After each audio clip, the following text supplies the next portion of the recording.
It is home to an estimated 11 million people in eastern China. It is here where health officials believe the new coronavirus originated and eventually spread across the globe. Cases of the disease it causes, known as COVID-19, have risen rapidly as health officials have worked to contain the virus. Good evening and thanks for joining us. The World Health Organization has now confirmed what many epidemiologists have been saying for weeks. The coronavirus is a pandemic. There are now more than 120,000 known cases in 114 countries.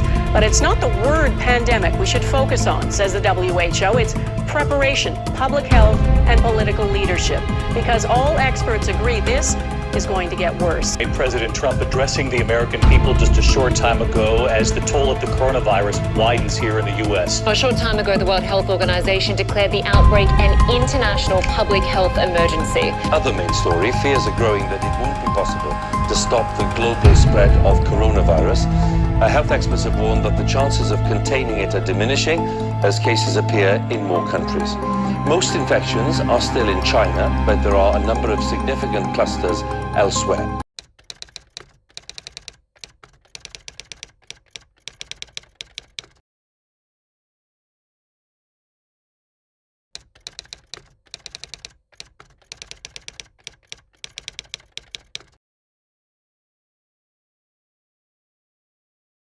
African nations is leading to dire warnings from the UN about the toll that COVID-19 could take throughout the continent. But the East African nation of Uganda has only 58 confirmed cases so far.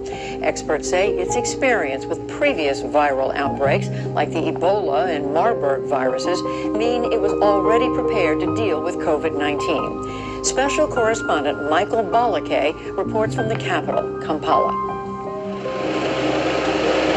Uganda's first confirmed case of COVID-19 landed on a plane from Dubai on March 21st. More than 100 people were aboard the same flight, and the nation acted swiftly.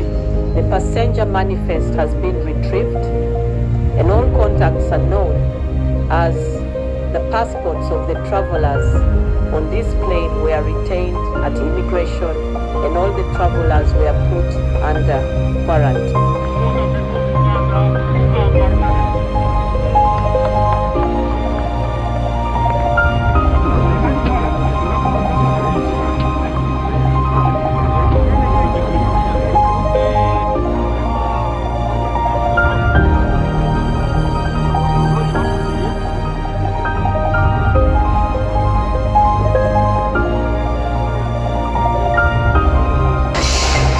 President has decreed an immediate two-week ban on all vehicle traffic and a night curfew to combat the spread of the novel coronavirus. In a televised speech on Monday, Museveni announced that private vehicles would also be banned from 7 p.m. GMT beginning on March 31st. The announced curfew would not affect cargo planes, lorries and trains, he added. According to President Museveni, an advance notice would have given people time to travel across the country and increase the risk of further contaminations. He also suspended the opening of shopping malls and hardware shops, which he said gather a lot of people to sell and buy non-food items. Uganda has started to ease one of Africa's strictest lockdowns on Tuesday, with President Yoweri Museveni saying the infection had been tamed. David Doyle reports. Uganda began easing one of Africa's strictest coronavirus lockdowns on Tuesday, with President Yoweri Museveni declaring that the virus had been tamed. The country of 42 million reported 97 confirmed cases and no deaths over 45 days of restrictions. Museveni said Uganda was now better equipped to trace and detect new infections, and that it was high time to start slowly and carefully opening up. Among the tough measures used to tackle COVID-19 were the shuttering of all but absolutely essential businesses, a dusk till dawn curfew, and bans on both public and private transportation.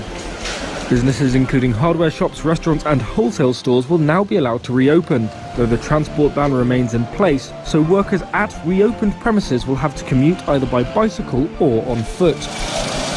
Schools and international borders will remain shut.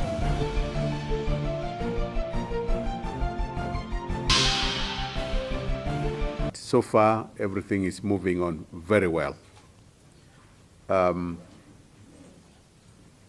So far, we have received or we have operated 7 airlines.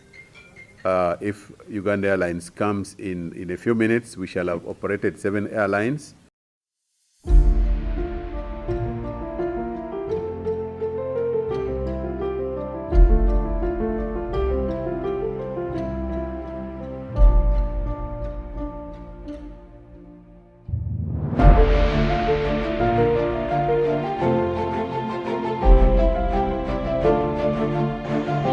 Thank you so much, Indian Association. I really appreciate